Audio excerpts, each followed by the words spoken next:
गोरखपुर पौराणिक और ऐतिहासिक कालखंड से ही महत्वपूर्ण जनपद रहा है। इस जनपद की अपनी विशेषता है। ये महायोगी गुरु गोरक्षनाथ की पावन साधना स्थली तो है ही, सनातन हिंदू धर्म का साहित्य का एक केंद्र, गीता प्रेस के माध्यम से पूरे देश और पूरी दुनिया के अंदर उसके प्रचार प्रसार का सबसे महत्वपूर्ण केंद्र भी गोरखपुर है। देश की आजादी की लड़ाई में 1857 के प्रथम स्वातंत्र समर के दौरान शहीद बंधु सिंह के नेतृत्व में अनेक क्रांतिकारियों ने विदेशी हुकूमत की चूलों को हिलाने का काम किया था। तो आजादी के उस आंदोलन के दौरान चोरी चोरा की 1922 में घटित घटना भी भारत के इतिहास में इस संघर्ष को एक नई गति देता है। गोरखपुर यह भारत के पौराणिक और ऐतिहासिक पृष्ठभूमि की पावन भूमि है। प्राकृतिक संसाधनों से परिपूर्ण है और गोरखपुर को केंद्र में रख करके अगर हम देखें तो आज लगभग 50 किलोमीटर की दूरी पर भगवान बुद्ध की महापरिनिर्वाण स्थली कुशीनगर, 90 किलोमीटर की दूरी पर भगवान बुद्ध का पावन जन्मस्थली लुम्बिनी,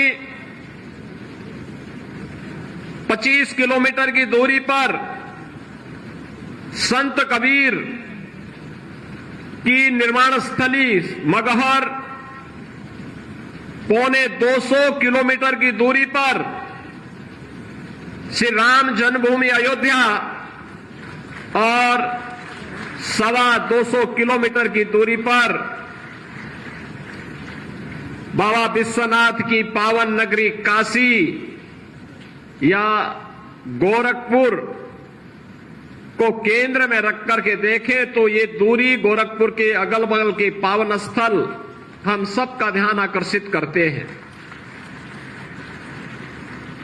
पूर्वी उत्तर प्रदेश, पश्चिमी उत्तर बिहार और नेपाल की 3 करोड़ से अधिक की आबादी का शिक्षा का, स्वास्थ्य का, व्यापार और रोजगार का प्रमुख केंद्र भी गोरखपुर है। गोरखपुर आज नए भारत के विकास की यात्रा में आदरणीय प्रधानमंत्री जी की प्रेरणा और मार्गदर्शन में अपनी पौराणिक और ऐतिहासिक परंपरा को क्षुण्ण बनाए रखते हुए विकास की एक नई गति को आगे बढ़ा रहा है। यह जो कैंपस है जहां पर यह नवनिर्मित सैनिक स्कूल का लोकार्पण आज आदरणीय उपराष्ट्रपति जी के कर कमलों से हो रहा है, यहां पर बंद खाद कारखाना था। यह खाद कारखाना फिर से न केवल आधुनिक भारत में कृषि की उत्पादकता को बढ़ाने में बल्कि उत्पादन लागत को कम करने में भी एक बड़ी भूमिका का निर्वहन करना फिर से प्रारंभ कर दिया है। यहां के नागरिकों के सामने आजीविका के एक नए साधन के रूप में उभरा है। तो स्वास्थ्य की समस्या का समाधान करने के लिए भी आज यहां पर एम्स गोरखपुर ने न केवल गोरखपुर बल्कि पूर्वी उत्तर प्रदेश की स्वास्थ्य की आवश्यकताओं की पूर्ति करने में ब्याडी मेडिकल कॉलेज और एम्स गोरखपुर तेजी के साथ उस अभियान को एक नई गति दे रहा है।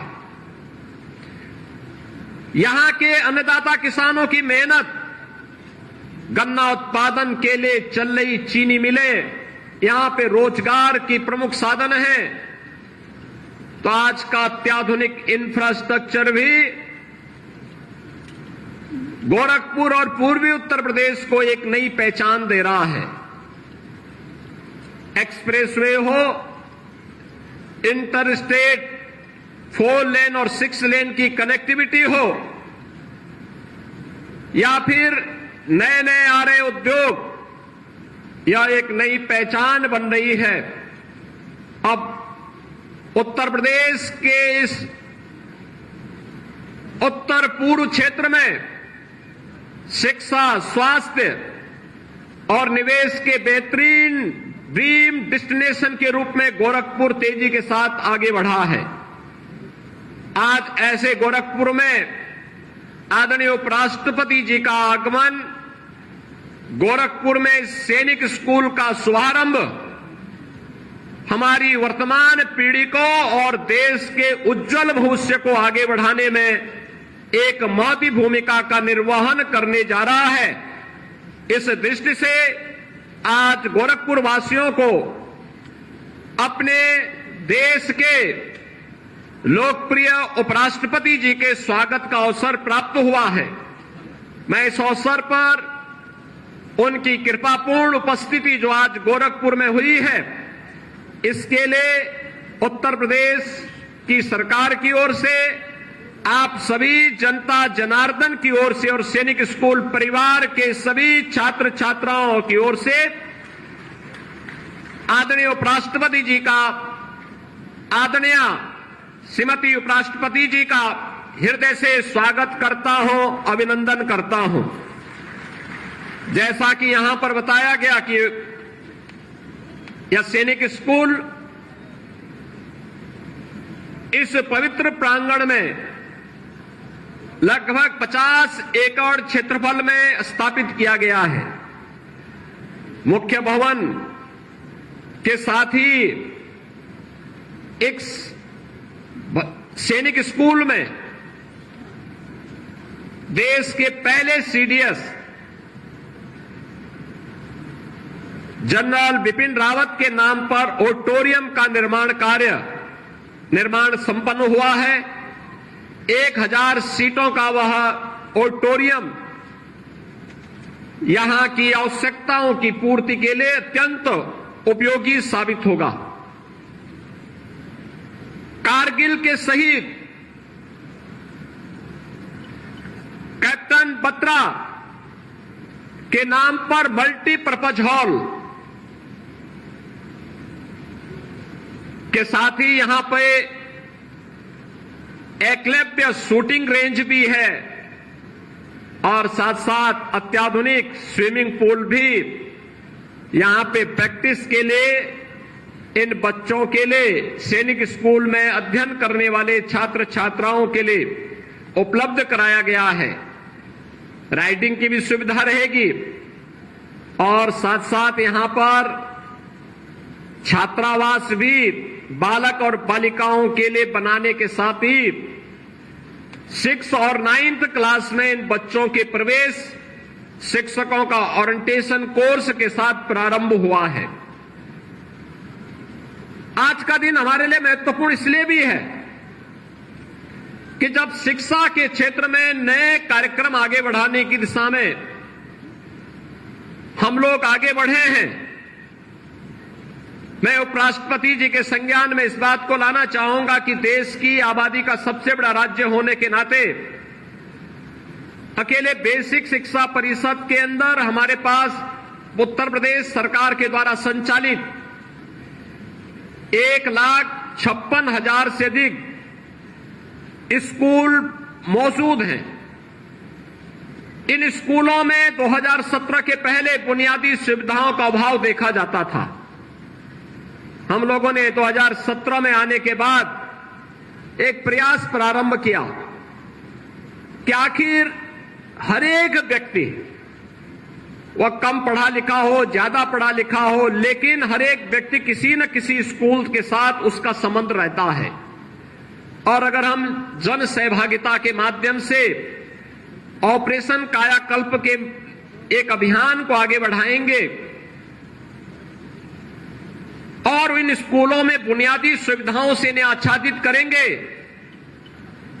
तो इसका लाभ न केवल बच्चों को प्राप्त होगा बल्कि बेसिक शिक्षा की एक बुनियादी आवश्यकताओं की हम पूर्ति करने में सफल होंगे।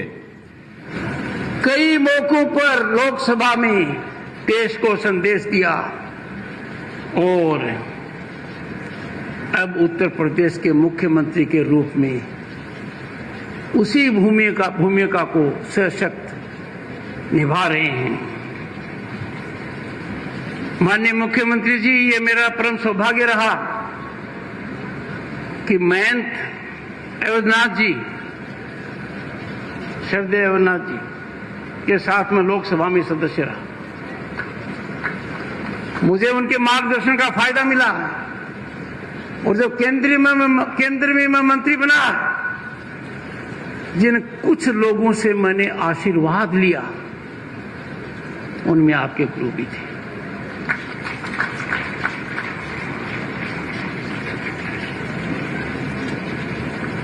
आज के दिन आवश्यकता है वैचारिक दृढ़ता की,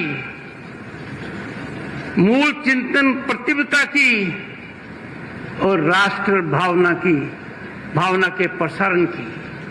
ये तीनों हमारे ओजस्वी प्रधानमंत्री नरेंद्र मोदी में विराजमान हैं, जो गत दशक से देश को एक ऐसे रास्ते पर ले जा रहे हैं कि पूरी दुनिया हतप्रभ है। दुनिया में भारत की पहचान आज अलग है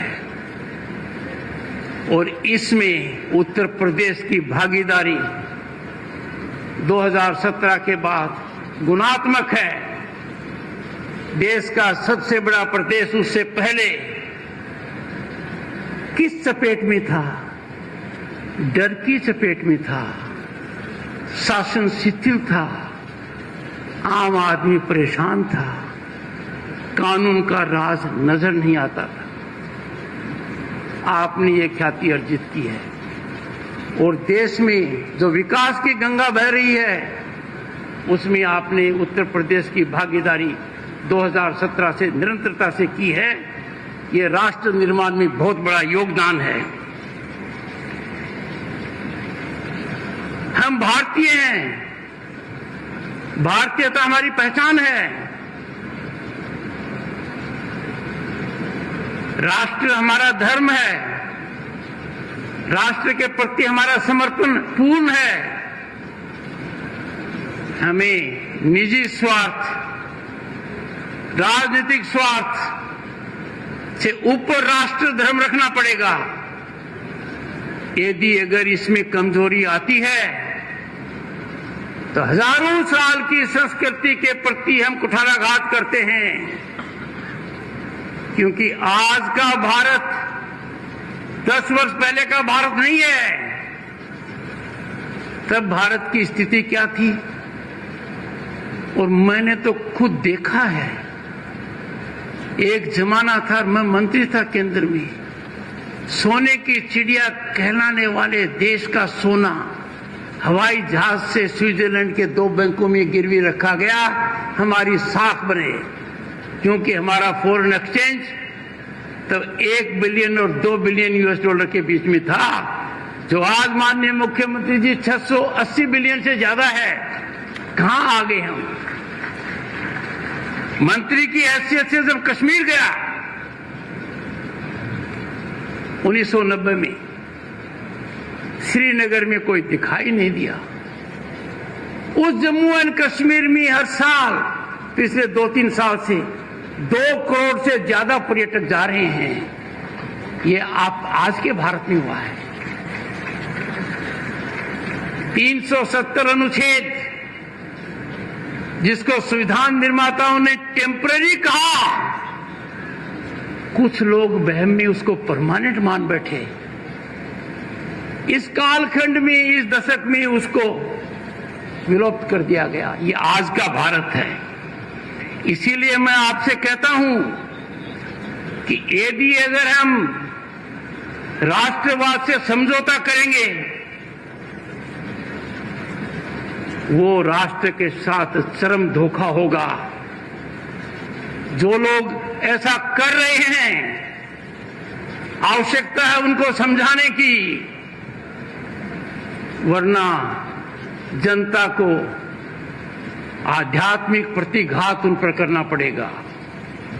कैसे कोई कल्पना कर सकता है कि इस महान भारत में जहां प्रजातंत्र जीवंत है, पड़ोसी देश जैसे हालात हो सकते हैं? नहीं कर सकता। जहां भी कोई राष्ट्र पर प्रश्न चिन्ह उठाता है, हमें बर्दाश्त नहीं करना है। मैं निश्चित मानता हूं कि ऐसा नहीं होगा। देश में एक बहुत बड़ी यात्रा चल रही है। ये महायात्रा 2047 में जब आजादी का शताब्दी महोत्सव मना रहे होंगे, ये मैराथन मार्च है जिसमें आपकी सैनिक स्कूल का योगदान रहेगा, छात्राओं के माध्यम से रहेगा और भावनात्मक भी रहेगा, प्रेरणादायक रहेगा। और मेरा तो आप सबसे आग्रह है, विनती है कि जो हवन हो रहा है भारत को विकसित राष्ट्र बनाने का, इस हवन में हम हरेक को अपनी आहुति देनी चाहिए। ये समय आ गया है कि हम देश के लिए जो कर सके करना चाहिए, जितना करेंगे वो कम है।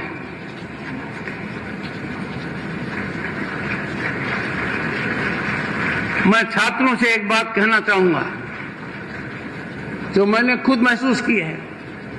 जब गांव से सैनिक स्कूल गया, मैं हतप्रभ रह गया। गांव से गया था, न बिजली थी, न सड़क थी, न शौचालय था। आज तो घर घर हो रहा है, सैनिक स्कूल में सब उपलब्ध था। मुझे लगा मैं कहां आ गया।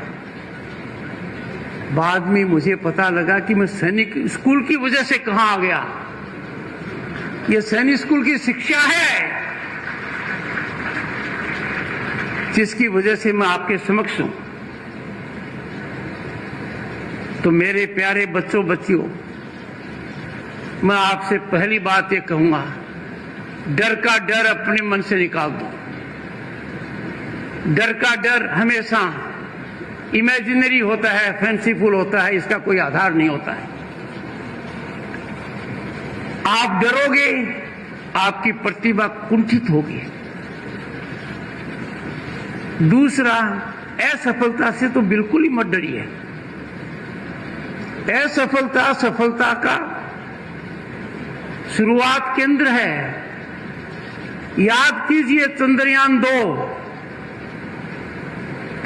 2 बहुत हद तक सफल हुआ, पर पूर्ण सफल नहीं हुआ। कुछ लोगों ने उसको असफल करार किया। पर चंद्रयान 3 23 सितंबर 2023, 23 अगस्त, जिसको हम कहते हैं स्पेस डे, 23 अगस्त 2023 को चंद्रयान 3 चांद के उस कोने पर उतरा जहां दुनिया का कोई देश उतार नहीं पाया था। उस चांद पर हमने तिरंगा पॉइंट और शिव शक्ति पॉइंट किया, पर उसके सफलता की नींव चंद्रयान 2 की आंशिक सफलता से थी। तो असफलता से मत घबराइए। छात्र छात्रा हो, आप उन गिने चुने लोगों में हो जिनको इस प्रकार की शिक्षा का लाभ मिल रहा है। यदि अगर अंदाजा लगाओगे और छात्र छात्राओं की संख्या के हिसाब से देखोगे तो कितना धन का अर्जन एक छात्र छात्रा पर हो रहा है, इसका लाभ समाज को मिलेगा। मेरी बहुत बहुत शुभकामनाएं हैं और मैं तो यहां आकर प्रफुल्लित हूं, भाव विभोर हूं। ये बात जिंदगी में कभी नहीं भूल पाऊंगा, क्योंकि मैं जो आज देख रहा हूं वो आज से 6 दशक पूर्व का दृश्य देख रहा हूं, जब मैं सैनिक स्कूल में था। वहां का ढांचा धीरे धीरे बना था। यहां शुरुआत में माननीय मुख्यमंत्री जी आपने अकल्पनीय काम कर दिया है। जो आपने किया है अभिभूत है।